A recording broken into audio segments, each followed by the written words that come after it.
नमस्कार और स्वागत है आप सभी का। और आज हम पढ़ने वाले हैं पृथ्वी की आंतरिक संरचना के बारे में। तो अक्सर आंतरिक संरचना से स्टेट पीसीएस या फिर एसएससी वगैरह में इनसे सवाल पूछ लिए जाते हैं। तो अगर हम बात करें पृथ्वी की आंतरिक संरचना का, जो यानी कि आंतरिक भाग का क्या संरचना है उसकी बात करें, तो ये जो पृथ्वी की रासायनिक और भूगर्भिक संरचना है, इसके संदर्भ में कोई भी सर्वमान्य जो अवधारणा या सिद्धांत है प्रत्यक्ष रूप से उपस्थित नहीं है, बल्कि अप्रत्यक्ष साधनों के द्वारा पृथ्वी के सतह के जो नीचे होने वाले भूगर्भिक क्रियाओं एवं उनकी रासायनिक संरचनाओं के बारे में ही अनुमान लगाया गया है। और ऐसे साधन जिनकी वजह से पृथ्वी की आंतरिक संरचना के बारे में हमें जानकारी मिलती है, इनको 3 वर्गों में विभाजित किया जा सकता है। जैसे पहला है अप्राकृतिक साधन, और दूसरा है पृथ्वी की उत्पत्ति से संबंधित सिद्धांतों के साक्ष्य, और तीसरा है प्राकृतिक साधन। अब अगर हम बात करें कि अप्राकृतिक साधन में क्या क्या है, हालांकि अगर पृथ्वी की आंतरिक संरचना की बात करें तो नॉर्मली 3 आंतरिक परत है पृथ्वी की। पहला है भूप्रपटी, जो सबसे उसका ऊपरी सतह है, उसके बाद आता है मेंटल, उसके बाद जो सबसे अंतिम हिस्सा है या अंतिम भाग है उसको क्रोड या कोर कहा जाता है। तो अगर हम बात करें आंतरिक ये अप्राकृतिक साधन से जिसकी वजह से हमको पृथ्वी की संरचना के बारे में जानकारी मिलती है, तो उसमें शामिल हैं, पहला तो है घनत्व, दबाव, और तीसरा तापक्रम। अब घनत्व की बात करें तो जैसे पृथ्वी के औसत घनत्व की अगर हम बात करें तो ये 5.5 है, जबकि भूपर्पटी का घनत्व लगभग 3 है। और तो इससे यहाँ पे स्पष्ट हो रहा है कि भूपर्पटी का जब औसत घनत्व 3 है, तो जो आंतरिक भाग हैं उनके घनत्व अधिक होंगे। तो घनत्व संबंधी जो विभिन्न प्रमाण हैं उनसे ये पता चला है कि पृथ्वी के जो क्रोड है उसका घनत्व सबसे अधिक है, जिसका हम आगे चर्चा करेंगे। अब दबाव की बात कर लें। अब जो कोर है यानी कि जो पृथ्वी का आंतरिक हिस्सा है उसका जो घनत्व है जो बहुत ही ज़्यादा है, उसके संबंध में चट्टानों के भार और दबाव का संदर्भ लिया जा सकता है। और यहाँ पे ये बात सच है कि दबाव बढ़ने से घनत्व बढ़ता है, लेकिन प्रत्येक चट्टान की या प्रत्येक वस्तु की अपनी एक सीमा होती है जिससे अधिक उसका घनत्व हो ही नहीं सकता, चाहे दबाव हम कितना ही ज़्यादा बढ़ा दें। तो इससे भी ये सिद्ध होता है कि जो आंतरिक भाग हैं, तो जो उनके चट्टान हैं, ये अधिक घनत्व वाले भारी धातुओं से बने होंगे। दूसरा तो ये हो गया। तीसरा, अगर हम तापक्रम की बात करें तो सामान्य रूप से होता क्या है कि प्रत्येक 32 मीटर अंदर जाने पर या गहराई पर जाने पर तापमान में 1 डिग्री सेल्सियस की वृद्धि होती है। लेकिन जैसे जैसे हम नीचे जाते जाएंगे तो जो तापमान है उसकी जो वृद्धि दर होती है उसमें थोड़ी बहुत गिरावट आती जाती है। जैसे देखा जाए तो पहले 100 किलोमीटर की गहराई पर प्रत्येक किलोमीटर पर 12 डिग्री सेल्सियस की वृद्धि होती है। उसके बाद क्या होता है, 300 किलोमीटर की गहराई में प्रत्येक किलोमीटर पर 2 डिग्री सेल्सियस, और उसके बाद प्रत्येक किलोमीटर की गहराई पर 1 डिग्री सेल्सियस की वृद्धि होती है। और ऐसे क्षेत्र जो विवर्तनीय रूप से तो ऐसे क्षेत्र जो कि विवर्तनीय रूप से यानी कि जहाँ पे लगभग ज्वालामुखी वगैरह क्रियाएँ होती रहती हैं, ऐसे क्षेत्रों में जो तापमान है अपेक्षाकृत अधिक पाया जाता है।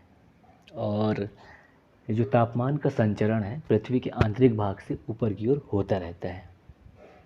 और जब प्लेट विवर्तनी का सिद्धांत आया तो उससे यह और क्लियर हो गया कि जो तापमान है धरती के अंदर का वो ऊपर आता रहता है, जिसकी वजह से असंतुलन होता है और फिर भूकंप वगैरह आते रहते हैं। तो सब यही एक तरीका है जिससे हम धरती के जो विभिन्न भाग हैं उसके बारे में हम अनुमान लगाए हैं। दूसरा, अगर हम बात करें कि जो पृथ्वी की उत्पत्ति से संबंधित सिद्धांत हैं उनके साक्ष्य से भी ये पता चलता है कि पृथ्वी की आंतरिक संरचना किस प्रकार की है। अब अगर हम ग्रहाणु ठोस परिकल्पना की बात कर लें, ग्रहाणु परिकल्पना की, तो उसके तहत क्या है कि जो अंतरम क्रोड है यानी कि जो क्रोड हिस्सा है उसको ठोस माना गया है, जबकि ज्वारीय परिकल्पना और वायव्य निहारिका परिकल्पना में पृथ्वी के आंतरिक भाग को तरल माना गया है। और तीसरा जो साधन है जिससे हम ये जान सकते हैं कि पृथ्वी की आंतरिक संरचना क्या है, तो वो है प्राकृतिक साधन, जिसमें ज्वालामुखी क्रिया, दूसरा है भूकंप विज्ञान के साक्ष्य। अब ज्वालामुखी क्रिया की बात कर लें तो जैसे कि ज्वालामुखी उद्गार होता है, तो जो उससे निकलने वाला तरल और मैग्मा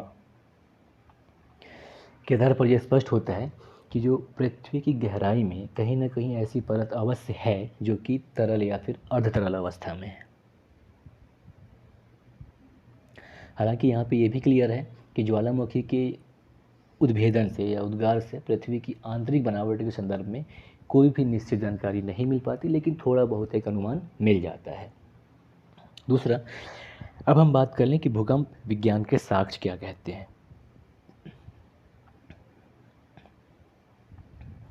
तो भूकंप विज्ञान के साक्ष्य या इसकी अगर हम बात करें तो भूमंडलीय तरंग सिद्धांत, जो कि प्राथमिक एवं द्वितीयक तरंगों के वेग और उनके अपवर्तन की प्रवृत्ति पर आधारित है। ये अप्रत्यक्ष तौर पर पृथ्वी की आंतरिक संरचना के बारे में कुछ प्रमाण प्रदान करते हैं। साथ ही साथ भूमंडलीय तरंग सिद्धांत के अनुसार भूकंप की उत्पत्ति के साथ साथ 3 प्रकार की तरंगों का संचरण होता है, जो अलग अलग दिशाओं में पृथ्वी के आंतरिक भाग एवं उसकी सतह पर होता है। इसमें जो प्राथमिक तरंगें होती हैं वो अनुदैर्ध्य प्रवृत्ति की होती हैं, जो कि ठोस एवं तरल दोनों माध्यम में प्रवेश कर जाती हैं।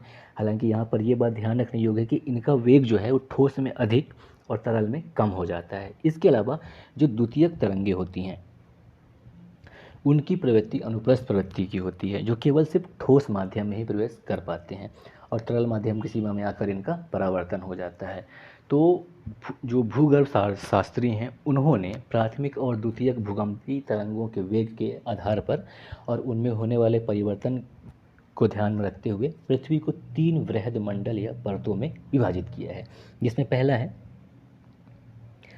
भूपर्पटी, दूसरा है मेंटल और तीसरा है कोर या क्रोड या आंतरिक हिस्सा। तो अब अगर हम क्रस्ट या भूपर्पटी की बात कर लें तो जो क्रस्ट है ये पृथ्वी की सबसे बाहरी एवं पतली परत है, जिसकी जो औसत मोटाई है वो 35 किलोमीटर मानी गई है और कहीं कहीं कुछ कुछ जगहों पे इसे 100 किलोमीटर ही माना गया है, उसका हम आगे चर्चा कर लेंगे। तो जो भूपर्पटी है इसका निर्माण मुख्यतः सिलिका और एल्यूमिनियम से हुआ है। इसके लिए इसे सियाल परत भी कहा जाता है, तो ये ध्यान दीजिएगा, सियाल परत कहा जाता है भूपर्पटी को। इसके अलावा ये जो भूपर्पटी है तो ऊपरी भूपर्पटी का जो औसत घनत्व है 2.67 है, जबकि निचली भूपर्पटी का जो औसत घनत्व है वो 3.0 है। और ये जो घनत्व के बीच ये अंतर है इसका वजह इन दोनों के बीच का दबाव है। साथ ही साथ ऊपरी जो भूपर्पटी है तो ऊपरी भूपर्पटी को महाद्वीपीय भूपर्पटी, जबकि निचली भूपर्पटी को महासागरीय भूपर्पटी कहा जाता है। तो ये फैक्चुअल चीज़ें ध्यान रखिएगा। इसके अलावा ये जो ऊपरी और निचली क्रस्ट है इनके बीच घनत्व में अंतर के कारण घनत्व संबंधी असंबद्धता यानी कि डिसकॉन्टिन्यूटी उत्पन्न हो जाती है, जिसे कि कोनराड डिसकॉन्टिन्यूटी या कोनराड असंबद्धता कहते हैं। तो ये हो गया क्रस्ट की बात। अब अगर हम बात कर लें मेंटल की या जो पृथ्वी का द्वितीयक परत है उसकी बात कर लें तो जो मेंटल है इसकी जो औसत गहराई है ये 35 किलोमीटर से 2900 किलोमीटर के मध्य है। साथ ही साथ इसको 2 परतों में बांटा जाता है, अपर मेंटल या ऊपरी मेंटल जिसकी गहराई 35 से 700 किलोमीटर है, जबकि निचली मेंटल की बात करें तो इसकी गहराई 700 से 2900 किलोमीटर है। अब यहाँ पे एक चीज़ और क्लियर कर दूँ जिसको ध्यान रखिएगा कि मेंटल जैसे ही स्टार्ट होता है तो वहीं पर जो क्रस्ट या भूपर्पटी का जो निचला आधार है वहाँ पर भूकंपी जो लहर होते हैं उनकी गति में अचानक से वृद्धि हो जाती है और ये बढ़कर 7.9 किलोमीटर प्रति सेकंड से बढ़कर 8.1 किलोमीटर प्रति सेकंड हो जाती है, जबकि ऊपरी क्रस्ट में यह 6.1 किलोमीटर पर सेकंड होती है। तो इसकी वजह से निचली क्रस्ट और ऊपरी मेंटल के मध्य क्या होता है, एक भूकंपीय असंबद्धता का निर्माण हो जाता है। जिसे मोहो असंबद्धता कहा जाता है। तो ध्यान दीजिएगा, ये जो मोहो असंबद्धता है इसे भूकंपीय असंबद्धता भी कहा जाता है। तो पृथ्वी के आंतरिक संरचना में दो असंबद्धता है, जो एक घनत्व संबंधी असंबद्धता है, तो एक तो हो गया कोनराड असंबद्धता जो कि घनत्व संबंधी है। इसके अलावा घनत्व संबंधी जो अन्य असंबद्धता है वो है, तो ऊपरी मेंटल और निचले मेंटल के बीच एक रेपेटी असंबद्धता पाई जाती है। तो ये घनत्व संबंधी है और एक अन्य है जिसका हम आगे चर्चा कर लेंगे। तो हम बात कर रहे हैं मेंटल की। तो ये हम मोहो डिस्कंटिन्यूटी की बात कर लेते हैं, मोहो असंबद्धता की। तो ये जो असंबद्धता है इसकी खोज वर्ष 1909 ईस्वी में रूसी वैज्ञानिक ए मोहोरोविकी के द्वारा की गई थी। अब हम बात कर लें थोड़ी सी अपर मेंटल की या ऊपरी मेंटल की, तो जिसकी गहराई 3500 से 700 किलोमीटर है। तो यहाँ पे क्या है, निचली भूपर्वती और ऊपरी मेंटल का कुछ क्षेत्र जो है ये कठोर शैलों से मिलकर बना होता है, जिसे कि स्थल मंडल या लिथोस्फीयर कहा जाता है। और इसकी औसत गहराई सतह से लगभग 100 किलोमीटर तक होती है। तो ये फैक्चुअल चीज़ें आपको ध्यान रखिएगा, नोट्स भी कर सकते हैं। और तो ये बात हो गई स्थल मंडल या लिथोस्फीयर की। अब क्या है कि स्थल मंडल से नीचे का क्षेत्र जिसका विस्तार लगभग 350 किलोमीटर तक होता है, ये अर्धगलित अवस्था में मौजूद होता है और इसे दुर्बलता मंडल या एस्थेनोस्फीयर कहा जाता है। और ये जो ऊपरी मेंटल है इसका औसत घनत्व 3.3 है और यहाँ का तापमान जो है ये बढ़कर 1900 डिग्री सेल्सियस हो जाता है। अब हम बात कर लें निचले मेंटल की। तो जो निचला मेंटल है ये इसका जो विस्तार है ये 700 से 2900 किलोमीटर है। और ये जो निचली मेंटल है ये एक आग्नेय चट्टानों से मिलकर बना हुआ है, जो कि प्रीडोस्टाइड प्रकार का आग्नेय चट्टान से मिलकर बना है। और इसका जो औसत घनत्व है निचले मेंटल का औसत घनत्व 4.5 है और यहाँ पे तापमान लगभग 3300 डिग्री सेल्सियस हो जाता है। इसके अलावा ऊपरी मेंटल और निचली मेंटल, जहाँ से ऊपरी मेंटल खत्म होता है और निचली मेंटल शुरू होता है, वहाँ पर एक घनत्व संबंधी असंबद्धता या डिस्काउंटिटी पाया जाता है, जिसे कि रेपेटी असंबद्धता या रेपेटी डिस्काउंटिन्यूटी कहा जाता है। और ये जो मेंटल है, तो मेंटल का आयतन जो है पृथ्वी के कुल आयतन का लगभग 83% होता है और जो इसका द्रव्यमान है वो पृथ्वी के द्रव्यमान का लगभग 68% हिस्सा होता है। इसके अलावा ये जो मेंटल है इसका निर्माण मुख्यतः सिलिका एवं मैग्नीशियम से हुआ होता है। इसके लिए इसे SIMA सीमा परत भी कहा जाता है। तो ये हो गया मेंटल संबंधी जानकारी। अब हम बात कर लें कोर या क्रोड की। तो क्रोड की बात करें तो जो इसका विस्तार है ये 2900 से 6371 किलोमीटर तक होता है और ये पृथ्वी की सबसे आंतरिक परत है। और इसे हम पुनः दो भागों में विभाजित करते हैं, आउटर कोर और दूसरा है इनर कोर। आउटर कोर या बाहरी कोर जिसकी बात करें तो इसका जो क्षेत्र है या गहराई है ये 2900 से 5155 किलोमीटर तक का जो हिस्सा है ये बाहरी कोर कहलाता है। जबकि आंतरिक कोर की बात कर लें तो जो आंतरिक कोर है ये 5155 से 6371 किलोमीटर तक विस्तृत होता है, यानी कि पृथ्वी की गहराई जो है 6371 किलोमीटर है। ठीक है।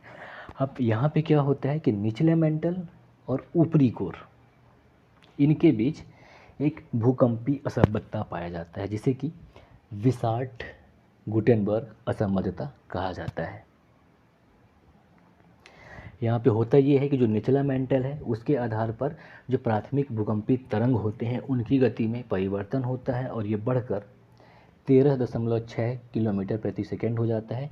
इसकी वजह से यह असंबद्धता उत्पन्न होता है, जिसे गुटेनबर्ग विसार्ट असंबद्धता या विसार्ट गुटेनबर्ग असंबद्धता कहा जाता है। और ये जो क्रोड है ये निकिल और फेरस से मिलकर बना होता है, इसलिए पृथ्वी के आंतरिक क्रोड को यानी कि समग्र रूप से निफे परत भी कहा जाता है, यानी कि निकिल और फेरस। अब थोड़ी सी बात कर ले हम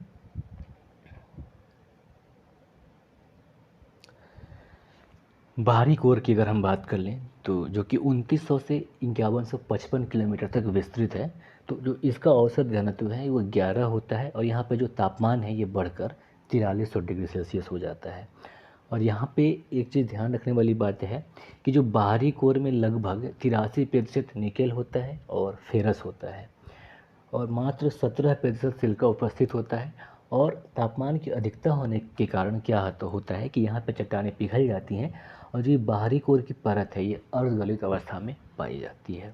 अब आंतरिक कोर की बात कर लें या इनर कोर की, जो कि 5155 से 6371 किलोमीटर तक विस्तृत है। तो जो इसका घनत्व है औसत वो 14 अनुमानित किया गया है और यहाँ पर जो तापमान है बढ़कर लगभग 6000 डिग्री सेल्सियस हो जाता है। अब सवाल ये उठता है कि आंतरिक कोर में इतना अधिक तापमान होने पर भी, यानी कि 6000 डिग्री सेल्सियस तापमान होने पर भी आंतरिक हिस्सा या आंतरिक कोर जो है वो कठोर क्यों है।